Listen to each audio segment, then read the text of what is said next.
1 Coríntios, capítulo 2, os versículos de 1 a 5. A ênfase do nosso estudo, da nossa meditação, será o versículo 2. Amém, irmãos? Podemos ler? Diz assim a palavra de Deus: Eu, irmãos, quando fui ter convosco, anunciando-vos o testemunho de Deus, não o fiz com ostentação de linguagem ou de sabedoria, porque decidi nada saber entre vós, senão a Jesus Cristo e este crucificado. E foi em fraqueza, temor e grande tremor que eu estive entre vós. A minha palavra e a minha pregação não consistiram em linguagem persuasiva de sabedoria, mas em demonstração do Espírito e de poder, para que a vossa fé não se apoiasse em sabedoria humana, e sim no poder de Deus. Amém. Versículo 2: Porque decidi nada saber entre vós, senão a Jesus Cristo e esse crucificado. Oremos, irmãos. Pai, rogo a sua misericórdia nesse momento, nessa noite. Muito obrigado por esse privilégio de pregar a tua palavra, Pai. Toque o meu coração, o coração dos meus irmãos, para que nós possamos ter reverência e tremor diante da sua palavra, e guie esse vaso humano com suas mãos para que a sua palavra edifique a sua igreja, Pai. No nome santo e sagrado de Jesus. Amém. Amém. O título, meus irmãos, desse devocional seria uma solene decisão. Mas antes, me permita dar um testemunho rapidamente meu aqui. Eu sempre tive um desejo muito grande de conhecer, de ler a Bíblia e entendê-la facilmente. Nunca foi fácil para mim ler a Bíblia, entendê-la. E há uns tempos atrás eu procurei um irmão muito piedoso e perguntei para ele, como é que eu faço para ler a Bíblia assim com facilidade, com a destreza que esses irmãos têm, e entender os textos bíblicos, né? E eu achei que ele ia dar assim uma receita de bolo. Eu já logo peguei um lápis e um papel para anotar a dica dele, e ele simplesmente falou: leia, estude e ore e medite. Isso eu já sabia. Mas, porém, ele foi um pouquinho mais longe. Ele comentou comigo assim: tenha intimidade com a Bíblia. Para mim também ainda continuou vago ainda essa instrução desse irmão. Mas ele disse assim: eu quero que você tenha intimidade com a Bíblia da seguinte maneira: tenha ela como a sua irmã, como sua esposa, como uma amiga, tenha ela como um parente, tenha intimidade com a Bíblia. Mas como? Sempre quando você lê a Bíblia, pergunte para você mesmo e para a Bíblia o que isso significa. Faça perguntas para a Bíblia, converse com a Bíblia. Então, desde então que eu tive esse conselho, eu tenho procurado colocar isso em prática na minha vida. Conversar com a Bíblia, perguntar por que o escritor escreveu tal coisa, perguntar o que isso significa, o que o escritor quis passar com tal mensagem para nós, e colocar isso em prática na nossa vida. Sabemos que a Bíblia não é um livro fácil de se ler, é um livro difícil, exige realmente labuta, existe trabalho e oração. Então temos que orar e ler e pedir, rogar ao Espírito Santo que ele nos ensine. Com esse texto aqui não é diferente. Ao ler o versículo 2, eu não sei se está claro aos irmãos esse mapa. Ao ler o versículo 2, eu perguntei: por que Paulo fez essa solene decisão de pregar a Cristo e somente Ele crucificado? Porém, meus irmãos, nós que estudamos a Bíblia, e os irmãos, um leitor mais atento da Bíblia vai entender que, se a gente olhar para o livro de Atos, nós vamos entender que Paulo, antes de chegar a Corinto, ele passou por 3 cidades que a Bíblia, as epístolas, né, vão dizer que foram irmãos realmente piedosos e fiéis na palavra. Por exemplo, temos ali Filipos, ali em cima. Não sei se tem a luzinha aqui. Tá vendo? Filipos, Bereia e Tessalônica. Sabemos que os bereanos, Paulo chamou ele de nobres. A igreja de Tessalônica e Filipos foram igrejas que, se você ler as epístolas, existem mais elogios do que críticas, diferente da carta aos Coríntios. E eu fiquei pensando, por que Paulo fez essa decisão? Será que Paulo não pregou Cristo crucificado na igreja de Filipos, de Bereia e Tessalônica? Então isso me tirou um pouco o sono, eu pensei a respeito disso. E é sobre isso que eu vou comentar e meditar com os irmãos nessa noite. Por que Paulo tomou essa decisão? Existe uma teoria de estudiosos, e essa teoria ela é muito bem elaborada, que diz que a visita de Paulo a Atenas... Paulo foi para Atenas e depois ele foi para Corinto. Eu só estou mostrando aqui para os irmãos entenderem o contexto. Paulo veio de Tessalônica, de Atenas ele foi para Corinto. Existe uma teoria que diz que Paulo, a obra missionária de Paulo em Atenas foi um fracasso, um verdadeiro fiasco. E Paulo, quando viajou de Atenas para Corinto, disse que ele foi uma viagem assim, essa teoria dizendo, disse que foi uma viagem assim para ele perturbadora. Paulo se arrependeu profundamente dessa obra que ele fez lá em Atenas. Se a gente continuar os capítulos, por isso que o Daniel gentilmente ele leu o capítulo, Atos 17, eu espero que os irmãos entenderam o que disse ali. Paulo se arrependeu profundamente de ter entrado no jogo dos filósofos, dos estoicos e dos epicureus.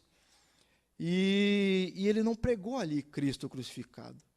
Paulo, ele entrou no jogo dos filósofos, e se nós lermos ali Atos capítulo 17, nós vamos enxergar que Paulo, muitas das vezes, ele tentou refutar a crença daqueles filósofos.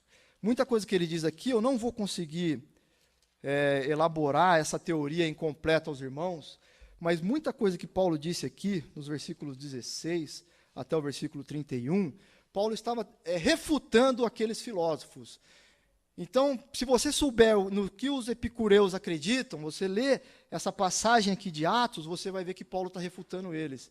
Se você souber o que creem os estoicos, você vai entender que Paulo estava refutando esses filósofos.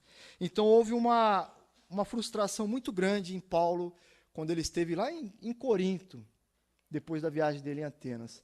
Então, essa teoria vai dizer, irmãos, eu acredito também, é uma teoria muito boa, é de sim ser estudada, mas teoria é teoria. Existem também outras teorias a respeito de por que Paulo fez essa decisão solene. Então, Atos 17 vai nos mostrar claramente, como eu já disse, que Paulo entrou no jogo dos filósofos. O próximo slide vai mostrar isso. Principalmente, um breve exemplo disso, eu não vou discorrer toda a teoria, essa teoria, mas principalmente, se os irmãos abrirem em Atos, capítulo 17, o versículo 28, não é nenhuma citação da Bíblia, não é nenhuma citação do Antigo Testamento.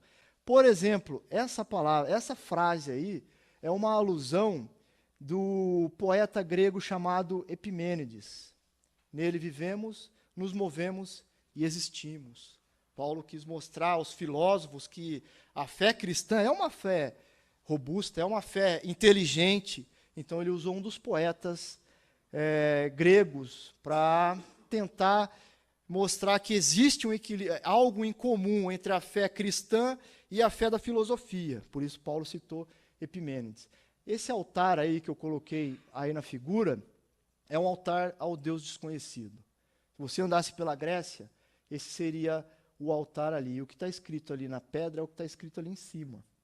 E quem deu essa ideia aos gregos a fazer esse altar aos deuses desconhecidos foi justamente esse poeta aí, Epimênides.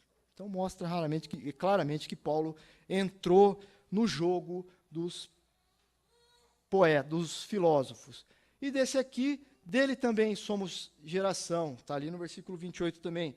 É uma citação do poeta grego ciliciano Arato, que é encontrada essa citação aí no livro Faenomena.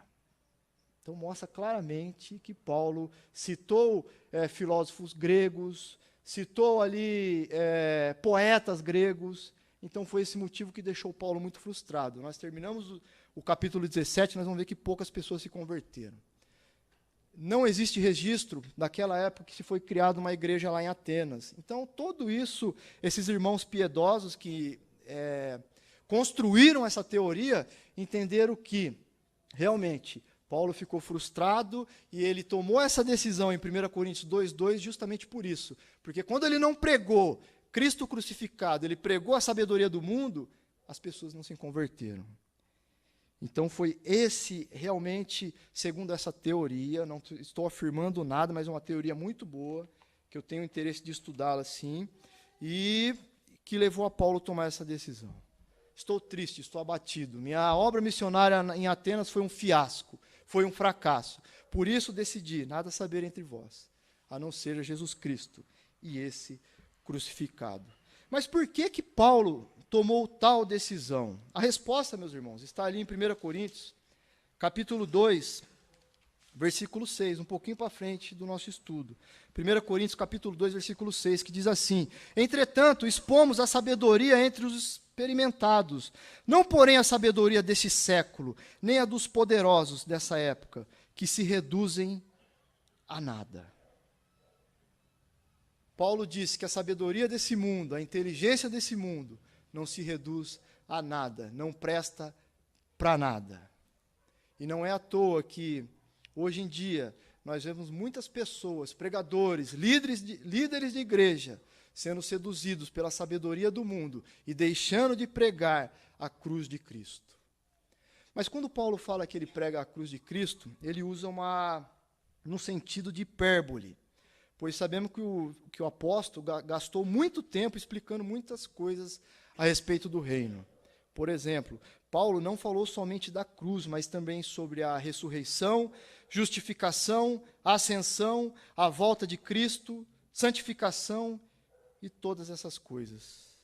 Mas aqui a palavra diz que ele veio determinado a nada saber, senão a Cristo e esse crucificado. Essa afirmação, meus irmãos, pode parecer um pouco, de primeira assim, um pouco inflexível. Será que como pregadores, como crentes em Jesus, nós devemos pregar só a cruz, só a morte de Cristo, só o sofrimento de Cristo? De maneira alguma.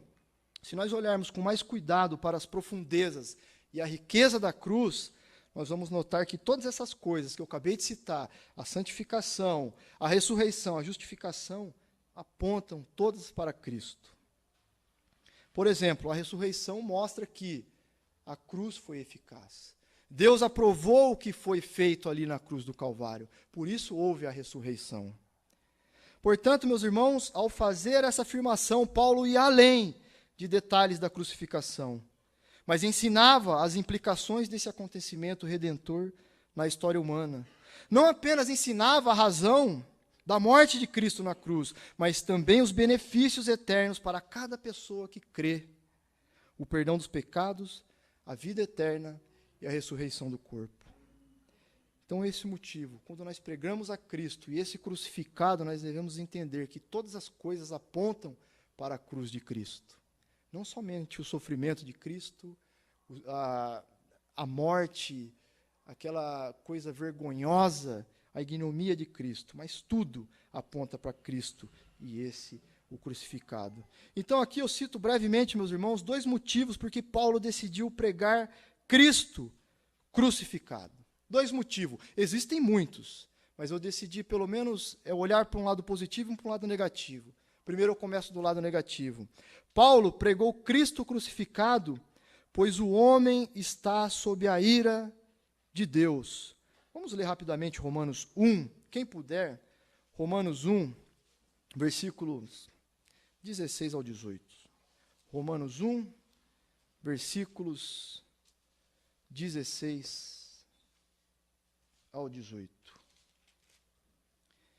Que diz assim a palavra: pois não me envergonho do evangelho, porque é o poder de Deus para a salvação de todo que crê. Primeiro do judeu e também do grego. visto que a justiça de Deus se revela no Evangelho, de fé em fé, como está escrito, o justo viverá por fé. Talvez na sua Bíblia não tenha, mas aqui existe uma transição do versículo 17 para o versículo 18. Pois a ira de Deus se revela do céu contra toda a impiedade e perversão dos homens que detêm a verdade pela injustiça. A ira de Deus se revela dos céus contra toda impiedade e perversão dos homens que detêm a verdade pela injustiça. Paulo, meus irmãos, não se envergonha do Evangelho, pelo contrário, ele se orgulha dele. Porque Paulo sabe que o Evangelho do Cristo crucificado é a única esperança aos homens perdidos. E por isso que Paulo tem prazer de anunciá-lo. Por isso que nós devemos ter prazer de anunciar o Evangelho genuíno, sem muitos rodeios. Temos que ter em mente, meus irmãos, que esse é o problema do mundo. O mundo que vivemos está sobre a ira de Deus. E essa é a explicação para tudo o que estamos vendo. Qual a explicação de tudo isso que nós estamos enxergando no nosso dia a dia? A depravação, a corrupção, a iniquidade desenfreada. Não precisa ir longe, a gente sai aqui na rua, já vê tanta coisa errada. Qual é a justificativa para isso? Os homens estão debaixo da ira de Deus. O mundo está cada vez mais confuso e perverso. Por quê, meus irmãos? Por que o mundo está cada vez mais confuso e perverso? A resposta é o seguinte: porque Deus odeia a maneira que o mundo está vivendo. E a Bíblia deixa isso muito bem claro. Mas os perversos, ali em Isaías 57, versículo 20 ao 21, mas os perversos são como o mar agitado, que não pode se aquietar, cujas águas lançam de si mesma lama e lodo. Para os perversos, diz o meu Deus, não há paz. Essa busca desenfreada por sentido da vida, essa busca desenfreada por prazer que os homens têm feito, têm buscado, têm peregrinado nos dias, é justamente isso, como vai dizer lá em Romanos capítulo 1. Deus entregou tais pessoas às suas paixões. Deus está irado com o mundo no qual vivemos. E isso é resultado de que nós estamos vendo aí. Tanta corrupção, tanta perversidade, tanta coisa ruim. Se nós lermos um pouquinho a respeito de alguns estudiosos aí de universidade, que eu diria assim, as pessoas da direita, nós vamos enxergar que o mundo ele está tão cruel que o mal ele está a cada dia mais nos cercando. Eles estão cercando as escolas dos nossos filhos, estão cercando as universidades, estão querendo cercar a igreja, e muitas igrejas estão recuando. O irmão Paulo e o irmão Daniel, eles são testemunha disso, é um assunto que nós temos discutido aí essa semana. A promiscuidade está entrando na casa de Deus. Existem coisas que não se eram nem imaginava que existiam na casa de Deus. Hoje em dia estão se fazendo concílios, tentando arrumar base bíblica para que a iniquidade e a perversidade entre dentro da igreja. E a igreja está aceitando isso de bom grado. O discurso de quem prega tais abominações é muito bonito, é muito filosófico. Eu não estou de forma alguma criticando a filosofia. Eu não estou de forma alguma criticando a psicologia. Cada um na sua área é muito bem empregado. Eu acredito que se você for um filósofo, um bom cristão, você vai ajudar muito na caminhada cristã. Mas o discurso que esses homens estão fazendo, a igreja dos Estados Unidos, por exemplo, é uma igreja que já está aí minando a abominação e a profanação. E brasileiro gosta de abraçar tudo que é porcaria que vem lá dos Estados Unidos. Então, muito cuidado, meus irmãos, muito cuidado com como o diabo está trabalhando. Eu vejo assim como ele cercando a gente assim, e a igreja cada vez mais se encolhendo, com medo. E muitas vezes seduzida por a sabedoria do mundo, querer pregar a sabedoria do mundo para se fazer aceitável ao mundo e negando que a Bíblia nos ensina a pregar a cruz do Calvário.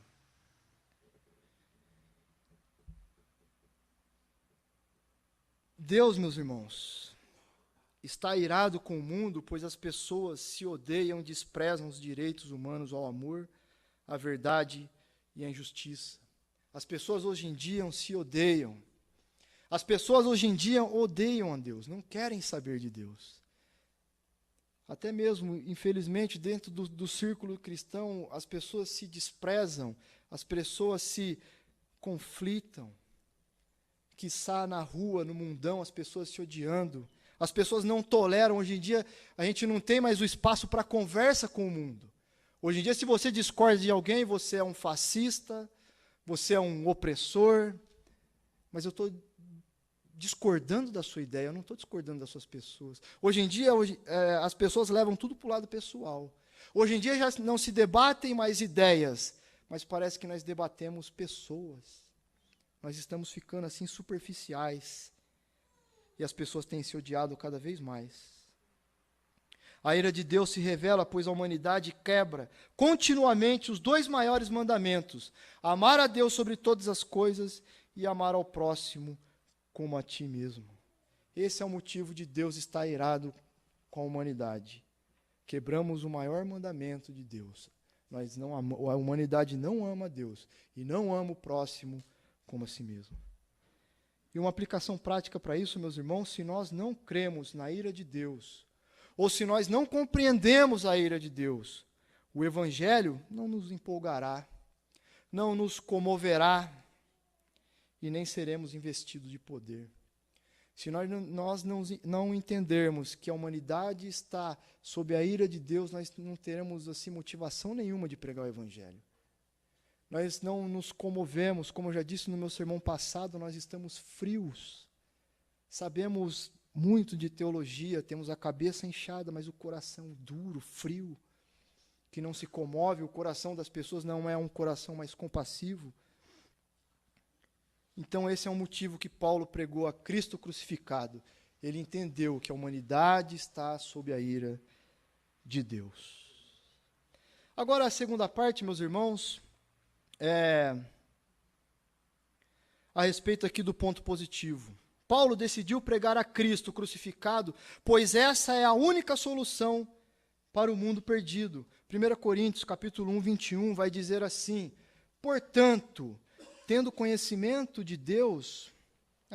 estou em Romanos. 1 Coríntios, capítulo 1, 21.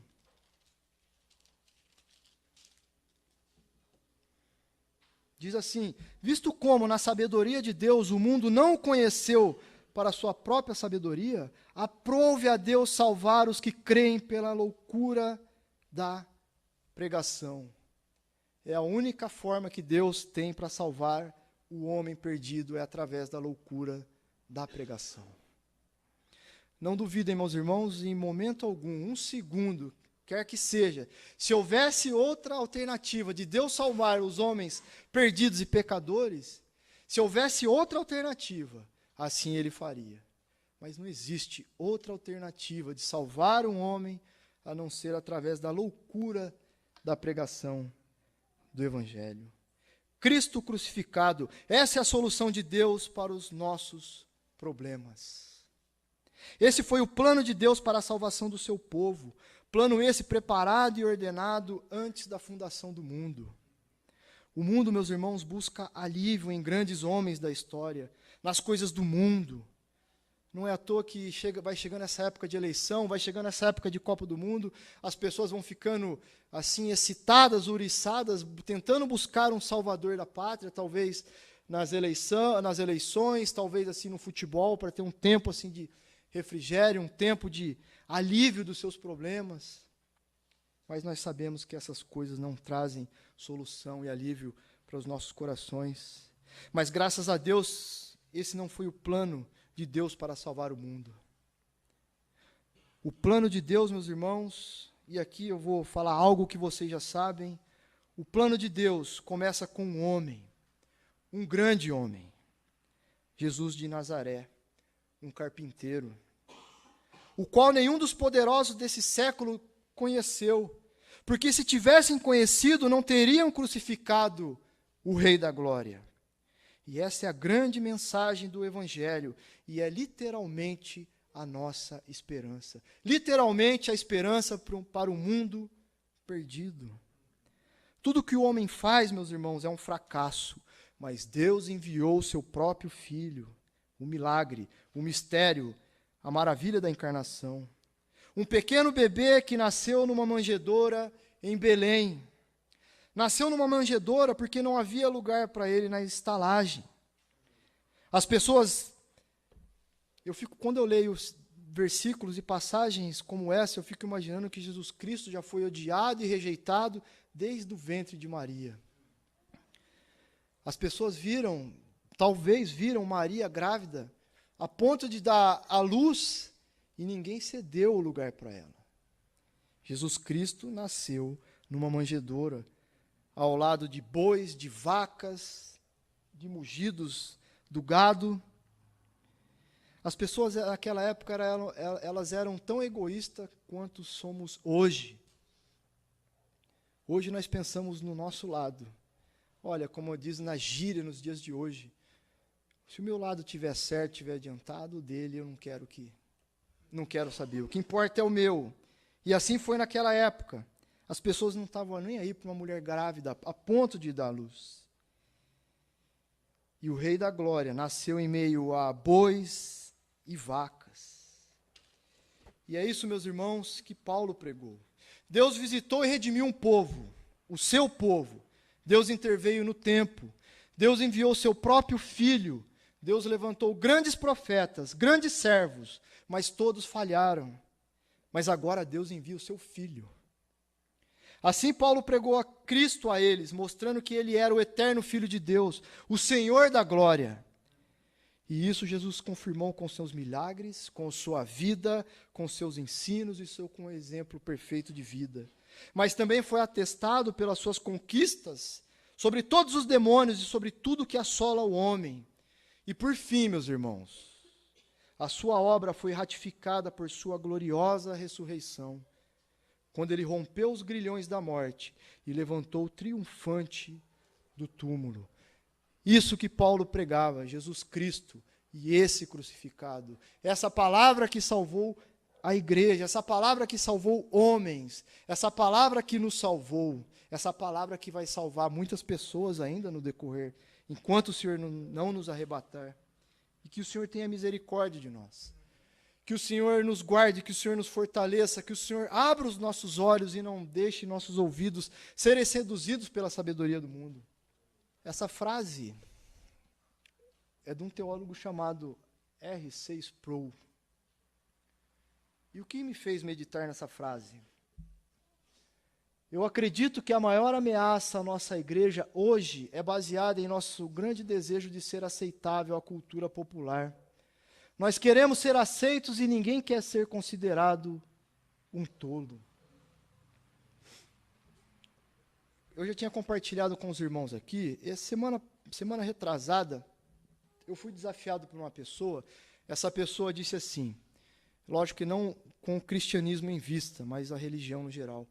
A religião, nos dias de hoje, para ela sobreviver, ela tem que se secularizar. Ou a religião, ou a igreja e as religiões, elas abraçam a cultura do mundo, ou elas não sobrevivem. Então é muito fácil você ver o mundanismo entrando na igreja, e pouco da igreja entrando no mundo, afrontando e desafiando o mundo.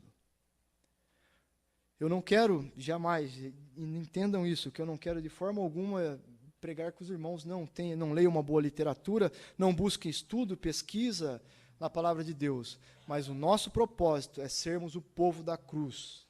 Algo que não se prega mais nos púlpitos de hoje, algo que hoje em dia as pessoas são salvas pela sabedoria humana, as pessoas são salvas, entre aspas, pela psicologia. Um pastor, certa vez, ele comentando, ele testemunhando da vida dele, que quando ele se formou no seminário, no último mês, quem é seminarista sabe, eles têm que pregar para a classe. E é exatamente um contexto igual a esse, um púlpito e os alunos sentados assim na cadeira e esse pastor pregando. Diz ele que, quando um colega de classe começou a pregar, o professor que estava sentado assim na primeira fileira, ele saiu da cadeira, foi numa lousa aqui atrás e começou assim a desenhar passos. Pé. Começou a desenhar pé e começou a bater assim na lousa, enquanto o menino pregava. Aí ele olhou para trás, professor, o que foi, o que foi? E o professor falou, estou ouvindo passos de Platão. Estou ouvindo passos de Aristóteles no seu sermão. O seu sermão está recheado de filosofia, o seu sermão está recheado de Aristóteles, de Platão, de Freud, que seria a psicologia. Onde está a cruz do Calvário aí? E esse pastor, que hoje em dia todos conhecem, é realmente um homem de Deus, ele é formado, o nome dele é Paul Washer, sabemos que ele é um grande servo do Senhor, é um homem fiel, que prega realmente a palavra, um homem que tem o olhar na cruz do Calvário e tem ganhado muitas almas aí, com certeza. Talvez ele tem sofrido uma grande luta lá nos Estados Unidos, que talvez a igreja lá dos Estados Unidos, infelizmente, tem deixado muito a desejar. Meus irmãos, pregamos a Cristo e a esse crucificado. Deixemos de lado a sabedoria do mundo. Não queremos ser aceitáveis ao mundo. O mundo vai dizer que a nossa mensagem é tola, é vã, é supérflua. Enfim, não importa. O que importa é agradar a Deus ao invés dos homens. Então aqui, meus irmãos, eu decidi aqui compartilhar com os irmãos três dizeres mais ou menos do que seria a cruz, numa ideia geral, numa amplitude geral. O que é a cruz? A cruz, meus irmãos, é a obra do Pai que deu seu Filho em amor pelo mundo. A cruz é a obra do Filho que não se apegou ao ser igual a Deus, mas deu a si mesmo numa morte vergonhosa. A cruz é a obra do Espírito, através de quem o Filho oferece a si mesmo ao Pai e é derramado pelo lado traspassado do Filho glorificado. A cruz demonstra a altura e a profundidade, a largura do eterno amor triuno. A cruz é a luz do mundo. Na cruz, Jesus é o firmamento, mediano entre o céu e a terra. A cruz é a primeira das árvores frutíferas, e na cruz, Jesus brilha como a brilhante estrela do amanhã. Na cruz, Jesus é doce incenso subindo até o céu, e ele morre na cruz como o verdadeiro homem que traz o descanso sabático de Deus. A cruz é o ponto crucial, é a encruzilhada, o nó torcido no centro da realidade, para onde leva toda a história anterior e de onde flui toda a história subsequente.